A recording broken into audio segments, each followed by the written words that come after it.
గా నిలిచిన వారు శ్రీ రాజేష్ నాథ్జీ అఘోర్ గారు. వారితో మాట్లాడి మరిన్ని విషయాలు వారి మాటల్లో తెలుసుకుందాం. నమస్కారం. ఆదేశ్ అండి. ఆదేశమ్మా చెప్పండి తల్లి. శ్రీనివాస్ అలియాస్ అఘోరి అని చెప్పుకుంటున్న అతను మీ దగ్గరకు వచ్చి మీరే నా గురువు అని అన్నారు. అతన్ని మీరు చేరతీశారు, బట్ట కట్టారు. ఈరోజు అతను అఘోరి కాదంటున్నారు. దీనికి సంబంధించి మీ వివరణ. అమ్మా, నేను అంటే మొట్టమొదట అతను నా దగ్గరికి రావడానికి కారణమే అతను అఘోరి కాదు, నాకు చదువు కాదు అని చెప్పడం. దానివల్ల అతను నా దగ్గరికి వచ్చాడమ్మా. నా దగ్గరికి అమావాస్యకి పౌర్ణమికి వందలాది మంది వస్తారు. వాళ్ళందరూ అఘోరీలేనా? కాదు కదా. ఎవరు వచ్చినా కూడా ఆశ్రయం కోరి వచ్చినప్పుడు వాళ్ళందరినీ కూడా చేరదీయడం మా అక్కడ పని. అది ఏమో ఆయన వచ్చాడు, వచ్చి అఘోరి నాగసాధు అని పేరు చెప్పుకుంటున్నాడు కాబట్టి అతనికి క్లారిటీగా చెప్పాం. ఏమని? ఈ పేరు చెప్పుకున్నప్పుడు ఏ అఘోరి కూడా అలా నగ్నంగా ఉండడు, ఏ నాగసాధు నగ్నంగా బయట తిరగడు, సమాజాన్ని భయపెట్టకూడదు, భయం పోగొట్టాలి అని చెప్పి అతనికి బట్టలు కట్టాను తప్ప అతను అఘోరి అని నేను ఎప్పుడు చెప్పలేదే నా నోటి నుంచి. ఇందాక కూడా చూశాను, అదే మీ బిగ్ టీవీలో అఘోరి అని చెప్పారు. నేను ఇప్పుడు చెప్పానమ్మా అఘోరి అని. అఘోరి అంటే ఎంత అవస్థ ఉంటుందో తెలుసా తల్లి? ఎంత కఠినమైన శిక్షణ ఉంటుందో తెలుసా? గురు శుశ్రూష ఎంత చేయాలో తెలుసా? అసలు ఎన్ని సంవత్సరాలు సాధన చేస్తే అఘోరి అంటారండి? అమ్మ ఎన్ని సంవత్సరాలు అంటే 3 సంవత్సరాలు చదివి డిగ్రీ అలా ఉండదు తల్లి. గురువు అనుగ్రహాన్ని బట్టి. ఇప్పుడు మా దాంట్లో ముఖ్యంగా 3 పంతులు ఉంటాయమ్మా. కినారాం పంతి, దక్షిణ పంతి, వామపంతి, 3 పంతులు ఉంటాయి అఘోరుల్లో. ఏమ్మా మాది దక్షిణ సాంప్రదాయం, నాథ్ సాంప్రదాయం ఉంటారు మమ్మల్ని. మా అన్ని పేర్లు చివర నాది ఉంటుంది, మెడలో నాడి ఉంటుంది. ఇవన్నీ లేకపోతే అఘోరి అని పిలువబడరు ఎవరు. ఏమ్మా గురు పరంపర ఉంటుంది. ఇప్పుడు మా గురువు గారు వచ్చేటికి పరమ పూజ్య శ్రీ శ్రీ శ్రీ ఆదేశ్ నాథ్జీ అఘోరి గారు. ఆయన గుజరాత్ ఖేడ్ బ్రహ్మలో ఉంటారు. ఆయన గురువు గారు ప్రేమ్నాథ్ జీ గారు, ఆయన గురువు గారు రామ్నాథ్ జీ గారు. గురువులు పరంపర చెప్పాలి కదమ్మా. ఫస్ట్ నేను పలానా సాంప్రదాయానికి చెందినవాడిని అంటే మేము అతను అఘోరి అని ఎప్పుడు ఒప్పుకోలేదు. అతన్ని ధర్మం కోసం పోరాడితే సపోర్ట్ చేస్తానని తప్ప ఏ రోజు నా అఘోరి అని చెప్పలేదు నేను. ఓకే, మరి జనాలు ఎలా డిక్లేర్ చేసుకుంటారు? నేను చెప్పానని చెప్పి బట్టలు కడితే తప్ప అలా తిరగకూడదు, చాలా సంస్కార రహితంగా ఉంటుంది అని చెప్పి నేను బట్టలు కట్టా. ఎందుకంటే అతను అంగమార్పిడి చేసుకుని ఒక స్త్రీ రూపం ధరించిన తర్వాత బట్టలు లేకుండా తిరుగుతుంటే ఎంత సభ్యంగా ఉంటుందమ్మా. అవును, మన సభ్య సమాజంలో ఉన్నాం కదా. అఘోరి ఇప్పుడు నగ్నంగా తిరగడే. అతను సాధన సమయంలో కూడా లంగోటి కట్టుకుని ఉంటాడు శ్మశానంలో. అఘోరీలు పెళ్లి చేసుకుంటారా అండి? అఘోరీలు పెళ్లి చేసుకోరు తల్లి. అఘోరి సాధకులందరూ కూడా వైవాహిక జీవితంలో ఉంటారు, సాధన మాత్రం చేస్తుంటారు తప్ప అఘోరు అవరు వాళ్ళు. పూర్ణ అఘోరికి ఏంటంటే ఈ పెళ్లి ఉండదమ్మా. అయితే ఇప్పుడు ఇతను పూజలు అంటూ, శిష్యురాలు అంటూ, ఆ తర్వాత పెళ్లి చేసుకోవటం, మరి ఇంత తతంగం జరుగుతున్నప్పుడు మరి మీరు మధ్యలో ఎప్పుడు అతన్ని వారించలేదు? అమ్మ ఒకటే చెప్పన తల్లి, అతను వచ్చాడు, పాదపూజ చేశాడు, అయిపోయిన తర్వాత అతను ఇక్కడ మళ్ళా ఏదో వచ్చినప్పుడు ఏదో ఇష్యూ అయ్యి వాళ్ళతో కూడా వచ్చిన వాళ్ళు అతను కొడితే అతను చెయ్యి ఏదో కోసుకుంటే వైద్యం చేయించాను అర్ధరాత్రి. ఇవన్నీ చేయించిన తర్వాత కొన్నాళ్ళకి నా మీద ఎలిగేషన్స్ చేశాడు. అవునా? మరి చేయలేదమ్మా. నేనేదో ₹1,00,00,000 ఎవరి దగ్గర తీసుకున్నానంటాడు. తీసుకుంటే కనుక వాళ్ళు ఎవరన్నా ఊరుకుంటారా?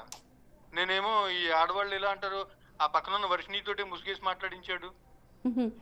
ఇంకా వర్షిణికి సంబంధించి వాళ్ళ అన్నయ్యలు వాళ్ళు కూడా మీ దగ్గర శిష్యరికం చేశారు, మీ దగ్గర కొన్నాళ్ళు సాధన చేశారు అన్నది కూడా వినిపిస్తుంది. ఉన్నారు.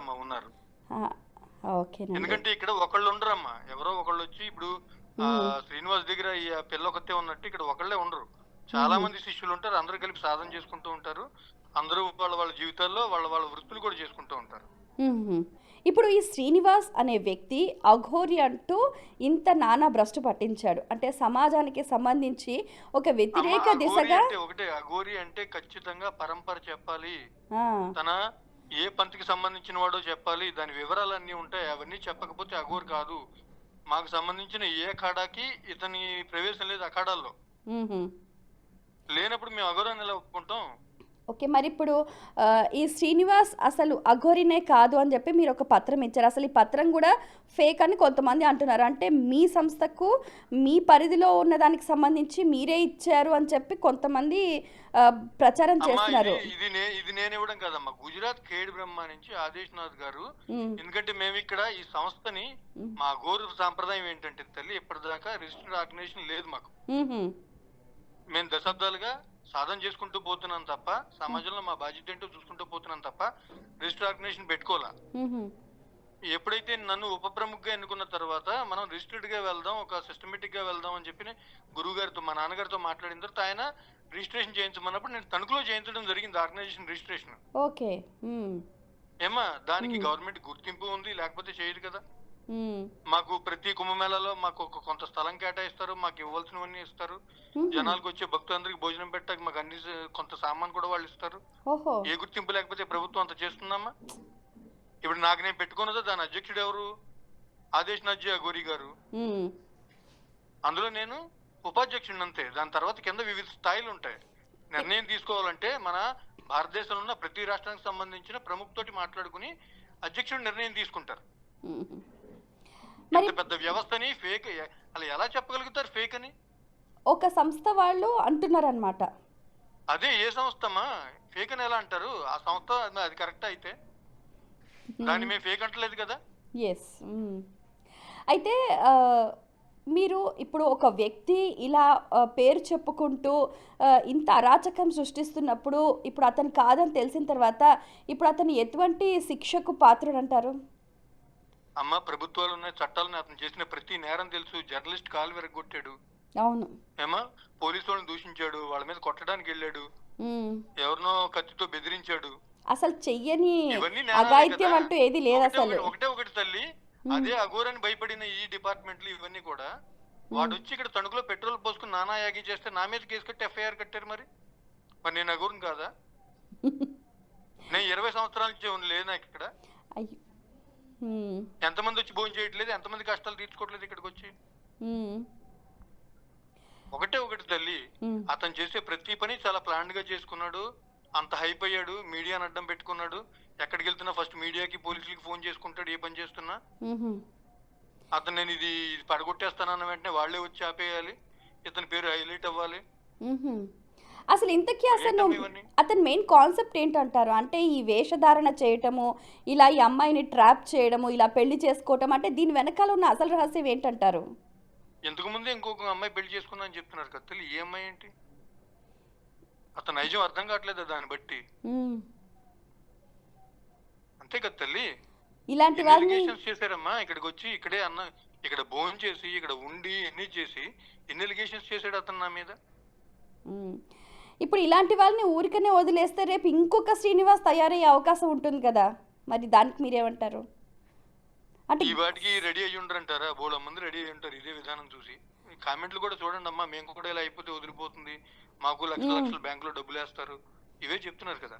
ఏంటమ్మా ఇదే సనాతన ధర్మం చెప్పింది? కానీ నిజంగా వశీకరణ అంత తీవ్రంగా ఉంటుందా అమ్మ? అవన్నీ వశీకరణలో ఏం కాదు, అతనికి ఏమీ రాదు. నేను ఓపెన్ గానే చెప్తున్నా. ఇది మంత్రాలు చేసి జర్నలిస్టులందరినీ కాలు చేతులు పడేస్తాను పిచ్చమ్మ ఇదేమన్నా? ఆ లెక్కన ఇలాంటి వాళ్ళందరినీ తీసుకెళ్లి బోర్డర్లో పడేస్తే సరిపోతుంది కదా. ఆ పాకిస్తాన్ వాళ్ళని చైనా వాళ్ళని కాలు చేతులు పడేస్తారు. అంత శక్తి ఉందమ్మా వీళ్ళకి. ఓకే, ఇలాంటి వాళ్ళు వచ్చినప్పుడు ప్రజలకు మీరిచ్చే గైడెన్స్ ఏంటంటారు? అమ్మ ఒకటి అఘోరి ఎవడి ఇళ్ళకి రాడు, ఇలా మభ్య పెట్టడు.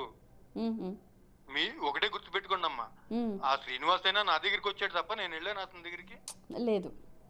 ఈ వర్షిని వాళ్ళైనా నా దగ్గరికి వచ్చారు తప్ప నేను వెళ్ళానా? అఘోరి ఎవరి దగ్గరికి వెళ్ళడమ్మా, తన పనిలో తను ఉంటాడు. జ్ఞానం కోసం ఉంటే శిష్యులు వస్తారు, ఏదైనా బాధలతో ఉంటే భక్తులు వస్తారు.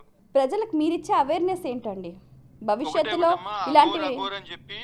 మెయిన్ ఒకటే చెప్తున్నాను, ఫస్ట్ ఈ సోషల్ మీడియాలో ఏదైతే ప్రమోట్ చేస్తున్నారో అఘోర్ అని చెప్పి వాళ్ళు ఎవరిని నమ్మకండి దయచేసి. ఎందుకంటే అఘోర్ అంటే దానికి విధి విధానాలు ఉంటాయి, గురు పరంపరలు ఉంటాయి, దానికి సంబంధించిన పూర్తి సబ్జెక్ట్ ఉంటుంది.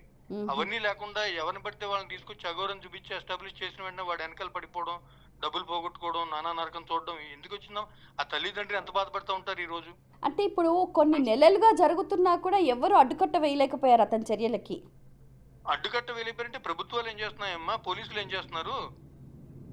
పోలీసుల మీదకి వెళ్తున్నా పోలీసులు పట్టించుకోకపోతే ఇంకెవరితో చెప్పుకోవాలి? ఇదే టీవీ ఛానల్స్ ఉన్నాయమ్మా. నేను మామూలు బట్టలు వేసుకున్నాను ఒక రోజు, పిల్లలు తీసుకొస్తా ఉంటారు భక్తులంతా, నాన్నగారు ఇవి వేసుకుంటాను వేసుకుంటా, ఆ ఫోటోలు తీసుకుంటారు. ఆ ఫోటోలు చూపించి అఘోరి రాజేష్నాథ్ రాసలీలలు అంటే మామూలు బట్టలు వేసుకుంటే రాసలీలలు చేసినట్లు లెక్క. నేనేమన్నా ఇన్ని సంవత్సరాల నుంచి ఇంతమంది భక్తులు ఇంతమంది కష్టాలు తీర్చుకుంటే ఇంతమందికి అన్నం పెడుతూ నడుస్తాను, నేను ఏమైపోవాలి? వాడిని ప్రమోట్ చేయడమా? వాడు ఏముంది, వాడు ఏ ఆధారంతో మాట్లాడాడని చెప్పి వెంటనే వేశారు రాసలేదని చెప్పి. ఛానల్ అన్నప్పుడు ఒక బాధ్యత ఉండాలి తల్లి. ఎందుకంటే సమాజంలో రకరకాల వ్యక్తులు ఉంటారు, వాళ్ళ కొంత వ్యక్తిత్వాలు ఉంటాయి, వాళ్ళ వ్యవస్థ నడుస్తూ ఉంటుంది. వాటిలన్నింటిని నాశనం చేసే విధంగా ఉండకూడదు కదా మనం ప్రజెంట్ చేసే న్యూస్. ఓకే. ఇప్పుడు ఇంతకీ ఇప్పుడు మీరు అఘోరా అఖాడా ఉప ప్రముఖ్ తరఫు నుంచి కూడా ఒక పత్రం విడుదల చేశారు. తర్వాత మీ కార్యాచరణ ప్రణాళిక రిలీజ్ అవ్వలేదమ్మా. అది నా తరపు నుంచి రిలీజ్ అవ్వలేదు, అది ప్రముఖ్ తరపు నుంచి రిలీజ్ అయింది. ఆదేశ్ రిలీజ్ చేశారు.